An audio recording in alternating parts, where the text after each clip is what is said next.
어느새 30년이라고 하는 세월이 흘러가 버린 얘기를 하려고 합니다.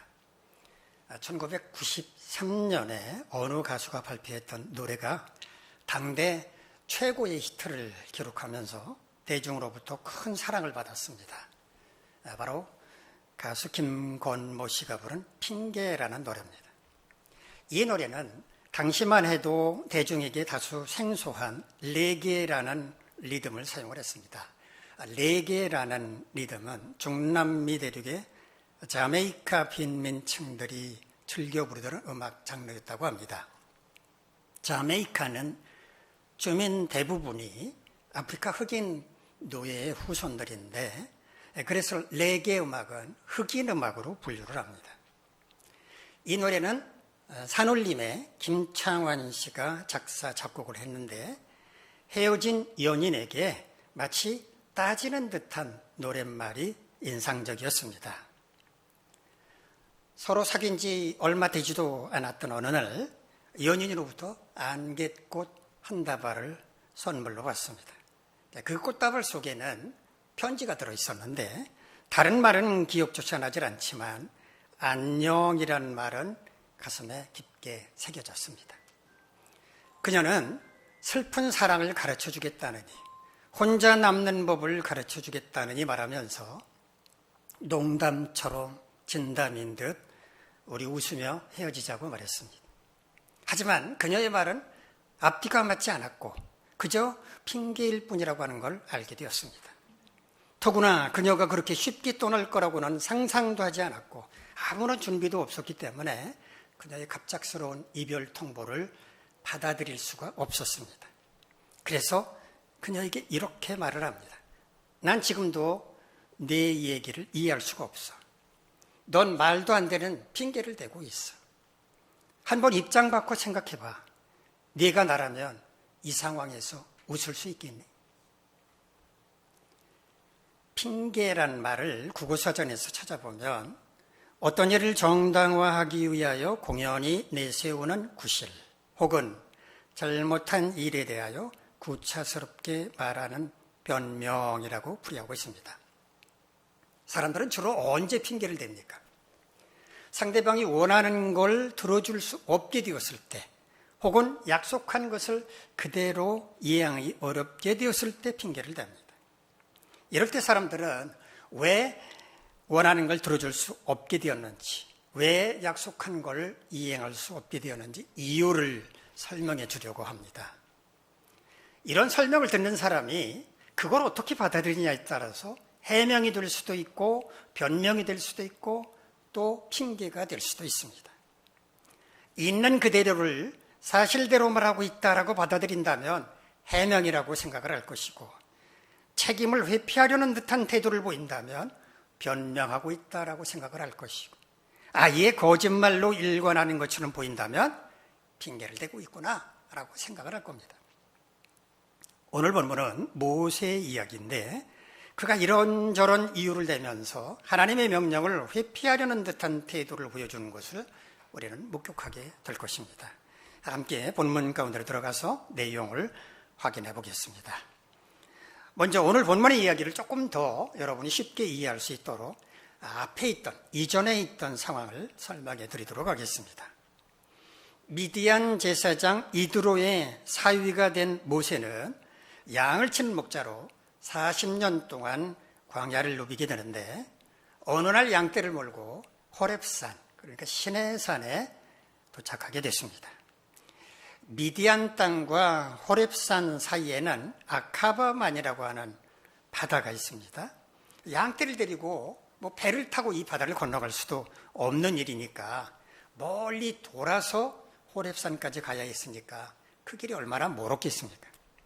그런데 양을 치는 목자들은 이런 정도의 거리점은 이동하는 것이 그렇게 특별한 일은 아니었을 거라고 생각을 합니다. 그런데 모세는 이 호렙산에서 아주 신기한 장면을 목격하게 됩니다. 떨기나무가 불에 타는 장면을 보았는데 그 불이 꺼지지 않고 계속 타고 있었습니다. 떨기나무가 모두 타버리면 불이 꺼져야 되죠. 불은 꺼지지 않고 계속 타올랐는데 또 떨기나무는 그대로 있었습니다. 세상에 어떻게 저런 일이 있을까 생각을 한 모세가 가까이 가서 한번 확인해 봐야 되겠다라고 생각을 하고 가까이 가려고 할 때 떨게나무 가운데서 모세야, 모세야 라고 하는 큰 음성이 들렸습니다. 모세는 자기 이름을 부르는 소리를 듣고 깜짝 놀랐습니다. 모세는 그것이 직감적으로 전능하신 존재, 신이라고 하는 것을 알았을 겁니다. 그리고 그 자리에 엎드려서 제가 여기 있습니다 라고 대답을 합니다. 하나님은 떨기나무 가까이 다가오지 말라고, 내가 선 곳은 거룩한 땅이니 신발을 벗으라고 말씀을 하셨습니다. 성경을 읽다가 이 장면을 보면서 아니 왜 신발을 벗으라고 하셨을까 그런 생각하지 않으셨나요? 왜 모세 보고 신발을 벗으라고 하실까요? 거룩한 땅이라고 하는데 힌트가 있죠. 여러분 신발은 왜 신습니까? 더러운 것이 발에 직접 닿지 않으라고 신발을 신는 거죠. 그렇다면 신발에는 뭐가 묻어 있을까요? 온갖 더러운 것이 다 묻어 있겠죠. 그러니까 하나님께서 말씀하신 대로 모세가 있는 그곳이 거룩한 곳이므로 더러운 신발은 벗어버려라, 더러운 것은 멀리해라, 그런 의미였습니다.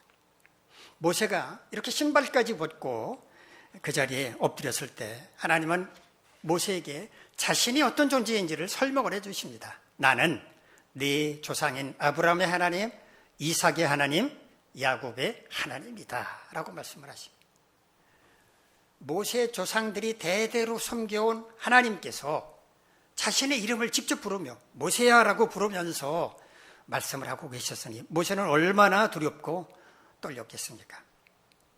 하나님은 모세에게 애굽에서 고통당하고 있는 이스라엘 민족이 부르짖음을 들었다고 말씀하시면서 그들을 그 땅에서 인도하여 낸 다음에 아름답고 광대한 땅, 젖과 꿀이 흐르는 땅, 지금은 이방 민족들이 차지하고 있는 가나안 땅으로 그들을 데려가려 한다라는 계획을 말씀해 주셨습니다. 그리고 그 일을 모세에게 맡기시겠다고 하셨습니다. 그를 애굽 왕 바로에게로 보내 이스라엘 백성들을 그 땅에서 인도하여 내게 하시겠다고 말씀을 하셨습니다. 모세는 자신을 애굽으로 보내서 바로 앞에 서게 하겠다는 하나님의 말씀을 듣고서 화들짝 놀랍니다. 그리고 이렇게 말합니다. 제가 누구이기에 바로에게 가며 이스라엘 자손을 애굽에서 인도하여 내겠습니까? 자신은 그럴 만한 자격이 없다고 손사래를 친 겁니다. 하나님은 모세에게 내가 반드시 너와 함께 있을 것이라, 네가 내 백성을 인도해낸 다음에는 이 산 호렙산에서 나를 섬기게 될 것이라고 격려해 주셨습니다. 아무 염려하지 말고 애굽으로 가기만 하면 내가 그 백성들을 이끌고 여기까지 오게 하겠다라는 말씀이었습니다. 그러자 모세가 이번에는 이렇게 말합니다. 만일 제가 이스라엘 자손을 그러고 와서 너희 조상의 하나님이 나를 너에게 보내셨다라고 말하면 그들이 물을 거 아닙니까?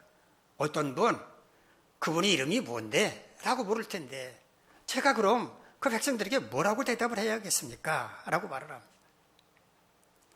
자신은 그럴 자격이 없다면서 가지 않겠다고 꽁무니를 빼던 모세가 그래도 가보기는 하겠다고 마음을 바꾼 거 아닙니까?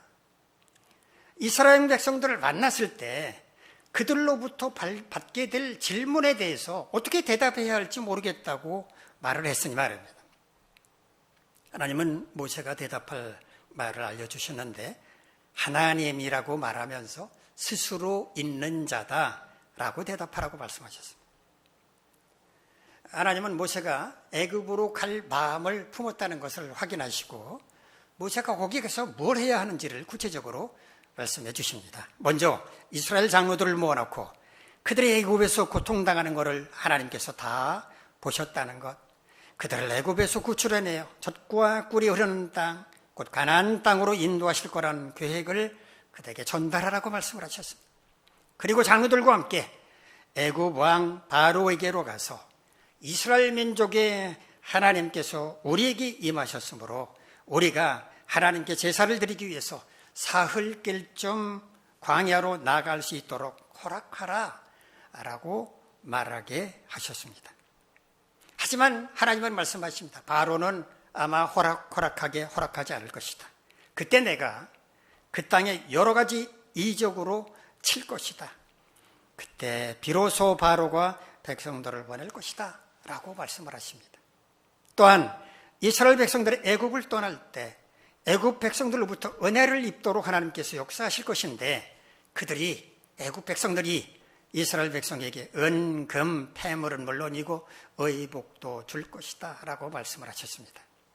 그동안 친밀하게 지내던 애굽의 이웃들이 이스라엘 백성들이 애굽을 떠날 때 빈손으로 가게 하지 않을 거라고 말씀하신 겁니다. 그런데 모세의 마음이 여기서 다시 흔들립니다.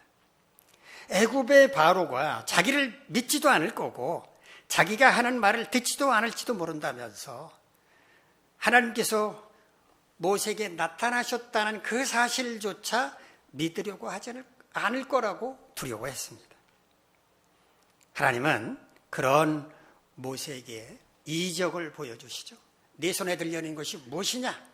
지팡이입니다. 지팡이를 땅에 던져라.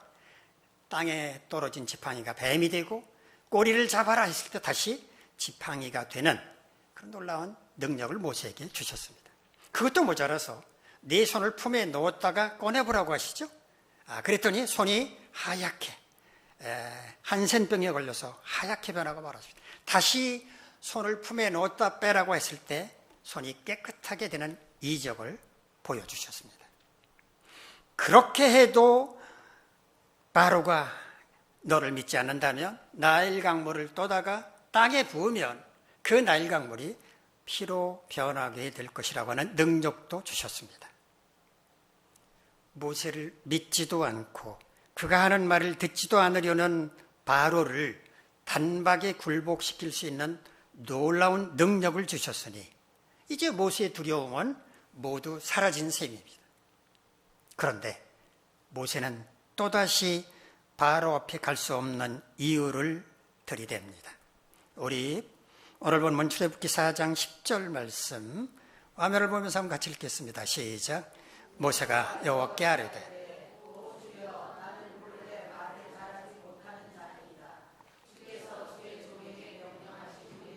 역시 그러하니 나는 입이 뻣뻣하고 혀가 둔한 자니이다. 이것 때문에 안 됩니다. 그러면 그거 해결해 주고 저것 때문에 또 안 됩니다. 그러면 그것까지도 해결해 주셨는데 이제 와서 하는 말이 저는 말을 잘하지 못합니다. 그래서 못 가겠습니다 라고 말했으니 하나님께서 얼마나 기가 막히고 화가 나셨겠습니까? 그러나 하나님은 이것까지도 참으시고 다시 한번 모세를 설득하십니다. 우리 출애굽기 4장 11절에서 12절까지 말씀 함께 읽겠습니다. 시작. 여호와께서 그에게 이르시되 누가 사람의 입을 지었느냐? 누가 말 못하는 자나 못 듣는 자나 눈 밝은 자나 맹인이 되게 하였느냐? 나 여호와가 아니냐? 이제 가라. 내가 내 입과 함께 있어서 할 말을 가르치리라. 누가 사람의 입을 지었느냐라고 말씀하시는데 입을 지으신 분은 하나님이시죠. 누가 말 못하는 자나 못 듣는 자나 눈 밝은 자나 맹인이 되게 하였느냐? 나 여호와가 아니냐라고 말씀을 하시는데 무슨 의미로 이런 말씀을 하셨을까요? 누구나 다 말을 잘하는 게 아니라는 겁니다. 말을 못하는 자도 있고 못 듣는 자도 있고 눈 밝은 자도 있고 반면에 맹인도 있다는 겁니다. 그러나 하나님은 그런 그들이 살아가는데 조금도 부족함이 없도록 도와주신다는 겁니다. 하나님만 의지하면 아무 문제가 없다는 말씀이었습니다. 이제 가라. 내가 네 입과 함께 있어서 할 말을 가르치리라 라고 말씀을 하시는데 이게 무슨 의미겠습니까? 내가 반드시 너와 함께 있겠다고 말하지 않았느냐? 말을 잘하지 못한다며 두려워하지 말고 나만 믿고 가라. 그러면 내가 다 알아서 해줄 것이다. 이런 의미였습니다. 웬만한 사람이었다면 하나님께서 이렇게까지 말씀하시면 예, 알겠습니다 라고 순종하고 갔을 것입니다. 그런데 모세는 이 순간에도 어깃장을 놓았습니다. 우리 출애굽기 4장 13절에서 17절까지 말씀 함께 읽겠습니다. 시작. 모세가 이르되 오 주여 보낼 만한 자를 보내소서. 여호와께서 모세를 향하여 노하여 이르시되 레위 사람 네 형 아론이 있지 아니하냐. 그가 말 잘하는 것을 내가 아노라. 그가 너를 만나러 나오라니 그가 너를 볼 때 그의 마음에 기쁨이 있을 것이라. 너는 그에게 말하고 그의 입에 할 말을 주라. 내가 내 입과 그의 입에 함께 있어서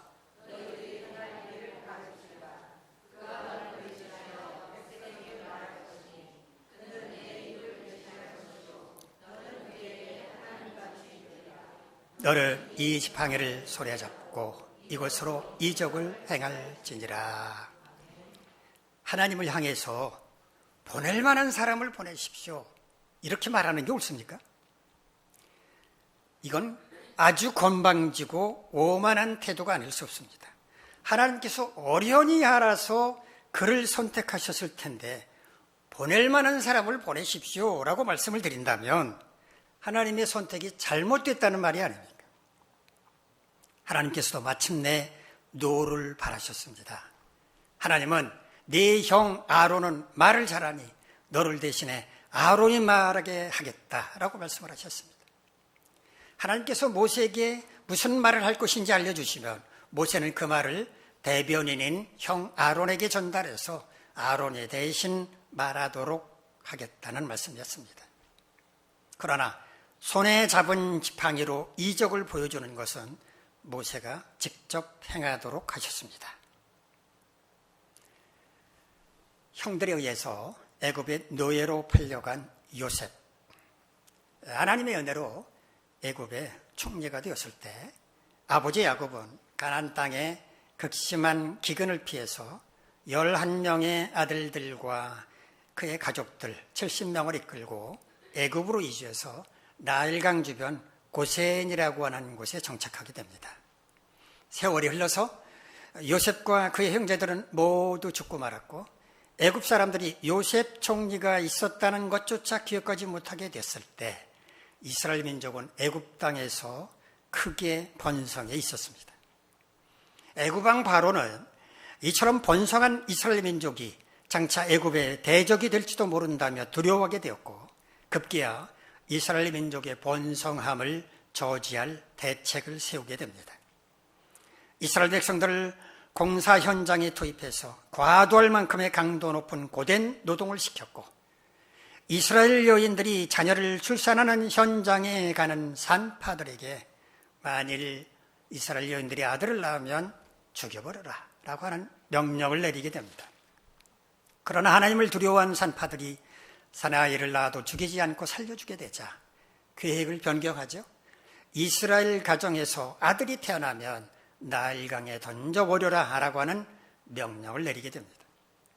이 무렵에 레위 지파 아므람, 요게벳의 가정에서 사내아이가 태어났는데 이들은 3개월 동안 집안에서 아이를 키우다가 갈대 상자에 아이를 담아 나일강 갈대밭에 버렸는데 마침 나일강으로 목욕하러 나왔던 마로의 공주가 갈대밭 사이에 버려진 아이를 건져서 자기 아들로 삼았고 물에서 건져 올렸다라고 하는 의미로 그 아이의 이름을 모세라고 불렀습니다.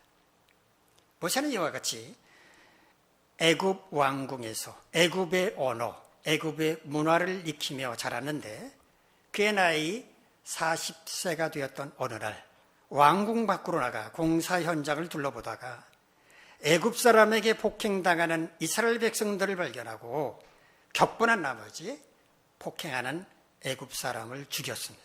그리고 모래밭 속에 묻어버렸습니다. 결국 이 살인사건으로 말미암아 모세는 왕궁을 등지고 떠나 미디안 광야까지 도망치고 말았는데 미디안 제사장 이드로의 딸 십보라와 결혼한 다음에 이드로의 양떼를 돌보는 목자로 40년간을 지내게 되었습니다. 그리고 오늘 본문의 말씀처럼 호렙산에서 하나님을 만났습니다. 자, 그렇다면 모세는 왜 하나님의 명령에 즉각 순종하지 않고 이 핑계에 저 핑계를 대며 순종할 수 없다고 말했는지 한번 생각을 해봅시다. 이건 우리가 생각하는 겁니다. 첫 번째, 40년 전 자신이 애굽에서 저질렀던 살인사건에 대한 트라우마가 아직도 그를 사로잡고 있었기 때문일 것입니다. 모세도 이스라엘 백성들을 구출하겠다는 하나님의 뜻에는 100% 공감했을 것입니다. 하지만 40년 전 살인에 대한 추억이 그를 위축시켰을 것입니다. 이미 40년을 지난 옛날 얘기였지만 모세에게는 잊혀지지 않는 트라우마였을 것입니다. 혹시 애굽에 가면 아직도 자기를 알아볼 수 있는 사람이 있을 수도 있다는 생각, 그 생각이 그를 두렵게 만들었을 겁니다. 그렇다면 하나님은 그걸 모르고 모세를 부르셨을까요? 모르실 리가 있겠습니까? 하나님은 모세가 그때 애굽 사람을 죽인 것은 부당하게 학대를 당하는 이스라엘 백성들 때문에 분노했었기 때문이라는 것도 다 알고 계셨습니다. 또한 그로부터 이미 40년이라고 하는 세월이 지나갔기 때문에 그 죄에 대한 대가는 충분히 치렀다고 생각하셨을 겁니다. 사실 법적으로도 공소시효가 이미 지나 처벌할 수도 없는 사건이었기 때문입니다. 두 번째는 모세는 하나님이 어떤 분이신지를 잘 몰랐을 수도 있습니다. 모세에게 나타나신 하나님께서 너의 조상 아브라함, 이삭, 야곱의 하나님이다라고 말씀을 하시잖아요. 조상들의 이름을 하나하나 열거한 것이라든지, 또 모세가 하나님이라고 말씀하시는데 이름이 뭡니까? 라고 물어보는 것을 볼 때 모세는 자기에게 나타나신 그분이, 하나님이 어떤 분이신지를 제대로 알지 못했을 수도 있습니다. 하나님께서 반드시 너와 함께 있을 것이다 라고 말씀을 하셨지만 모세는 그 말씀이 마음에 와 닿지 않았을 수도 있습니다. 그러니 그의 불안한 마음, 두려운 마음은 여전했을 것입니다. 세 번째, 모세는 하나님께서 말씀하신 그 일, 이스라엘 백성들을 이끌고 바로 앞으로 가서 단판을 벌여서 백성들을 이끌고 가나안까지 가는 그 일에 대해서 정말 자신이 없었을 수도 있습니다. 그의 나이 이미 80이었습니다. 그리고 그가 경험한 일이라고는 지난 40년 동안 광야를 헤매면서 양떼를 돌본 것밖에 없었습니다. 그런데 하나님께서 그걸 모르고 자기를 부르셨다고 생각을 했겠지요. 그러면 하나님은 정말 모세가 아무 쓸모도 없는데 그를 부르셨을까요? 하나님은 모세의 모든 것을 다 알고 계셨습니다. 모세의 그 능력, 즉 광야의 환경과 지리의 밝은 것, 많은 양무리를 어떻게 효과적으로 이끌어야 하는지를 알고 있는 것, 그것을 높게 평가하시고 그를 부르셨습니다. 자, 여러분은 호렙산에서 하나님을 만났던 모세가 그때 어떻게 했더라면 좋았을 거라고 생각을 하십니까? 여러분 상상해. 그때 하나님을 만난 모세는 이렇게 했어야 옳은데 어떤 생각을 하십니까? 제 생각입니다. 모세야, 내가 애굽에서 고통당하는 이스라엘 민족의 부르짖음을 들었는데 가슴이 정말 아프구나. 내가 그들을 거기서 구출해낸 다음에 젖과 꿀이 흐르는 땅, 가나안 땅으로 인도하려고 하는데 네가 애굽 왕 바로에게로 가서 그와談판을 벌여서 그들을 데리고 그 약속의 땅 가나안으로 가면 좋겠구나 라고 하나님께서 모세에게 말씀하셨을 때 모세는 이렇게 대답했어야 옳았습니다. 하나님, 저는 나이도 많고 말도 제대로 하지 못하고 지난 40년간 한 일이라고는 양떼를 키운 것밖에 없어서 어떻게 그런 엄청난 일, 그 일을 감당할 수 있을지 염려가 됩니다. 하지만 하나님께서 저를 선택하셔서 막중한 사명을 맡겨주시니 순종하는 마음으로 용기 있게 바로 앞으로 나가겠습니다. 하나님께서 저에게 감당할 힘과 능력을 주실 줄 믿습니다. 만약에 모세가 이랬더라면 하나님께서 얼마나 기뻐하셨겠습니까? 만약 하나님께서 오늘 우리에게 어떤 사명을 맡기실 때 우리는 어떻게 하는 게 옳을까요? 모세가 그런 것처럼 어떻게 하면 불순종할 수 있을까? 이유를 찾으려고, 핑계거리를 찾으려고 애써야 할까요? 그러면 안 되겠죠? 자, 그렇다면 하나님께서 우리에게 어떤 사명을 맡겨주실 때, 어떤 명령을 내리실 때 우리가 불순종할 이유를 찾지 않으려면 어떻게 해야 할 것인지 그 비결을 생각해 보도록 하겠습니다. 첫 번째, 하나님이 가장 기뻐하시는 것은 순종이라고 하는 것을 기억해야 합니다. 이스라엘의 초대 왕 누군지 아시죠? 사울왕입니다. 이 사울왕은 하나님께서 지명하신 게 아니라 제비뽑기를 통해서 선출되었습니다. 이스라엘 모든 지파를 한 곳에 미스바 광장에 모이게 한 다음에 제비뽑기를 통해서 뽑았는데 가장 미약한 베냐민 지파에 속한 기스의 아들이었던 사울이 뽑혔습니다. 그런데 이스라엘 초대 왕으로 뽑힌 사울, 제비뽑기로 왕으로 뽑혔을 때 사울 어디 있었는지 아십니까? 성경을 읽어보신 분은 아시겠지만 사람들 진보다리, 멀리서 온 사람들 진보다리에 막 이렇게 모아놓은 그 진보다리 속에 숨어 있었습니다. 보통 백성들보다 성경을 보면 어깨 위만큼 그렇게 키가 컸다고 말합니다. 그렇게 훤칠한 키를 가진 그런 사람이었지만 사람들 앞에 나서는 게 부끄러워서 진보다리에 숨을 만큼 그렇게 수줍은 청년이었습니다. 그가 왕으로 취임한 뒤 아말렉 족속과의 전쟁이 벌어졌는데 이때 하나님은 사무엘 선지자를 통해서 사울 왕에게 명령을 내립니다. 아말렉 족속의 모든 것들은 다 진멸해라.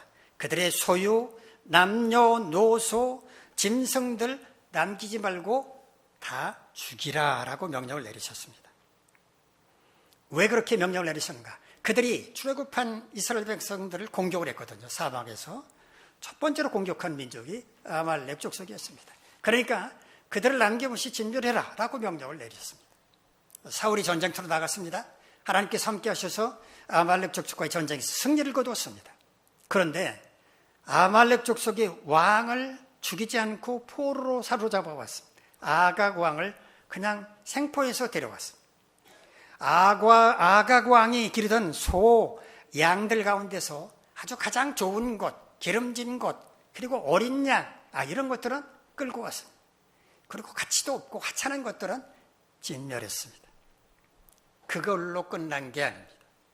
갈멜에 자기를 위해서 전쟁 승리를 기념하는 비석, 기념비까지 세웠습니다. 사울왕이 뭘 잘못했는지 아시겠습니까? 아말렉 족속의 모든 것을 진멸하라는 하나님의 명령을 어겼고 전쟁에서 승리한 게 오로지 자신의 공로인 것처럼 기념비까지 세우는 교만함을 보여준 것입니다. 사울왕의 이런 행태를 지켜보신 하나님은 사무엘 선지자에게 이렇게 말씀하셨습니다. 내 명령을 따르지 않은 사울을 왕으로 세운 것을 후회한다. 사무엘 선지자는 사울왕을 찾아가서 하나님의 뜻을 전합니다. 왕이 스스로 작게 여길 때 하나님이 이스라엘의 왕이 되게 하셨습니다. 진보다리에 수 없는 그 수줍음을 하나님은 크게 보시고 그를 왕으로 세우셨습니다. 그런데 어찌하여 왕이 하나님의 목소리를 청종하지 않고 탈취하기에만 급급해서 악한 일을 행하셨습니까? 그러자 사울이 이렇게 변명을 합니다. 하나님께 제사하려고, 하나님께 제사 드리려고 가장 좋은 양과 소를 끌고 온 겁니다.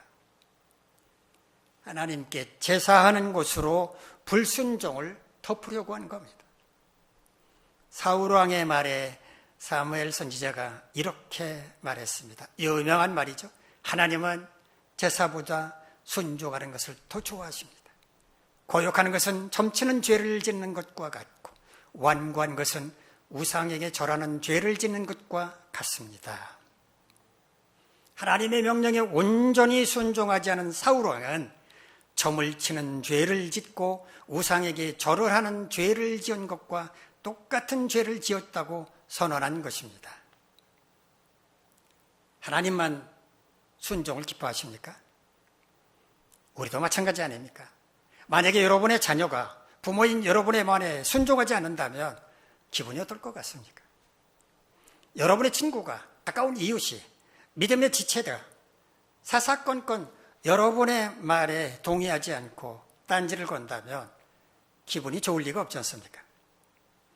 순종이란 상대방의 말에 귀를 기울이고 그 뜻을 따르는 것입니다. 하나님께서 우리에게 어떤 사명을 맡겨주실 때, 어떤 명령을 내리실 때 겸손히 순종하는 것만큼 하나님을 기쁘시게 하는 것은 없다는 것을 기억하시기 바랍니다. 두 번째, 하나님께서 우리에게 사명을 맡기실 때는 감당할 능력도 주신다는 것을 알아야 합니다. 목사가 어느 성도에게 이러이러한 일도 좀 맡아주시면 안 되겠습니까? 라고 부탁했을 때 가장 많이 듣는 말이 뭔지 아십니까? 아유, 저는 그럴 만한 능력이 없어요. 이런 말을 가장 많이 듣습니다.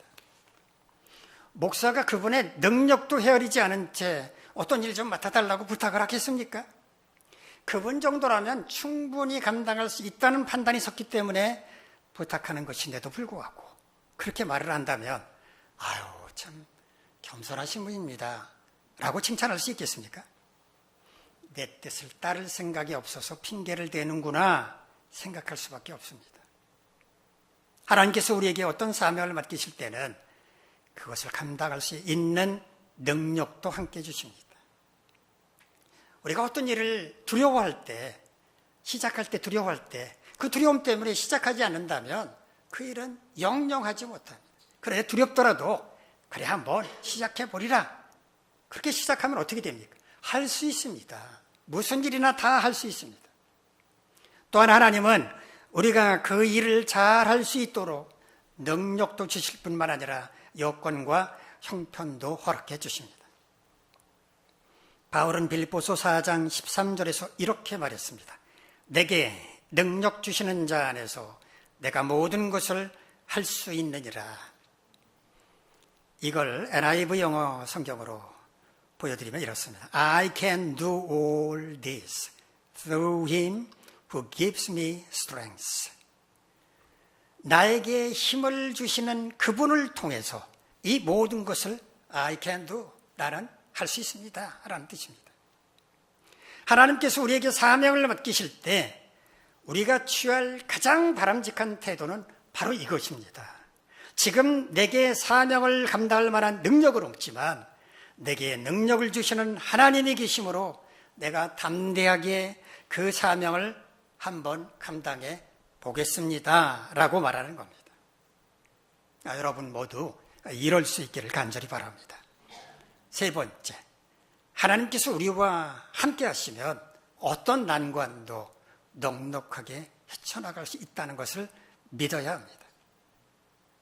사람은요, 어떤 일에 대해서 긍정적으로 생각하기보다는 부정적으로 생각하는 경향이 큽니다. 그래서 하나님께서 어떤 사명을 맡겨주실 때도 자신이 그 사명을 감당할 수 없는 이유를 찾으려고 하는 겁니다. 그럴 때 자신의 약점, 결점, 부족한 점을 크게 보게 되고요. 그로 말미암아서 두려움에 사로잡히고 맙니다. 그런데 하나님께서 우리와 함께 하시면 어떻게 되는지 아십니까? 우리의 약점, 우리의 결점, 부족한 점은 문제가 되지 않습니다. 하나님께서 능력을 더해 주실 것이기 때문입니다. 때로 하나님은 우리의 약점, 결점, 부족한 점을 강점으로 변화시켜 주시기도 하십니다. 어린 다윗이 거구의 골리앗을 이길 수 있었던 것은 그에게 장점이 많았기 때문이었습니까? 아닙니다. 골리앗에 비하면 다윗은 약점이 훨씬 더 많았습니다. 그러나 전능하신 하나님께서 다윗과 함께 하셨기 때문에 약점 투성이인 다윗이 골리앗을 이길 수 있었던 것입니다.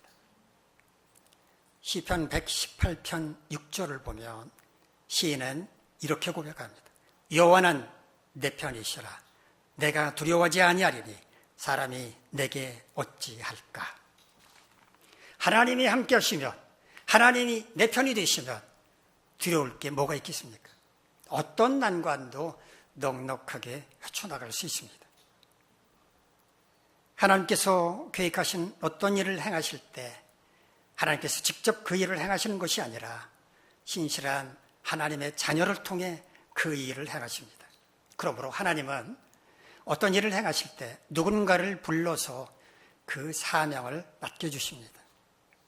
만일 우리가 하나님으로부터 사명을 주시겠다는 음성을 들었다면 감사하는 마음으로 순종하는 것이 마땅하지, 모세처럼 불순종할 이유를 찾아서는 안 됩니다. 우리는 어떻게 불순종할 이유를 찾지 않을 수 있을까요? 첫 번째, 하나님이 가장 기뻐하시는 것은 순종이라고 하는 것을 기억해야 합니다. 두 번째, 하나님께서 우리에게 사명을 맡기실 때는 감당할 능력도 주신다는 것을 알아야 합니다. 세 번째, 하나님께서 우리와 함께 하시면 어떤 난관도 넉넉하게 헤쳐나갈 수 있다는 것을 믿어야 합니다. 만일 우리가 이와 같이 하나님께서 사명을 맡겨주실 때 감사하는 마음으로 순종하고 나간다면 하나님은 우리를 통해서 계획하신 일을 이루실 것이고 우리는 하나님께 영광을 올려드릴 수 있게 될 것입니다. 여러분은 모두 이와 같이 하나님께서 사명을 맡겨주실 때 기쁨과 감사하는 마음으로 순종할 수 있기를 간절히 바랍니다. 기도하겠습니다. 자비로우신 하나님, 하나님께서는 우리를 통해서 계획하신 일을 이루십니다. 그러므로 하나님은 항상 우리를 부르셔서 사명을 맡겨주십니다. 하나님께서 사명을 맡겨주실 그때 이 핑계 저 핑계 될 것이 아니라 기쁜 마음으로, 감사하는 마음으로 하나님께 순종함으로 그 사명을 잘 감당함으로 하나님께 영광 올려드리는 우리 모두가 되게 하옵소서. 예수님의 이름으로 기도합니다. 아멘. 자리에서 일어나서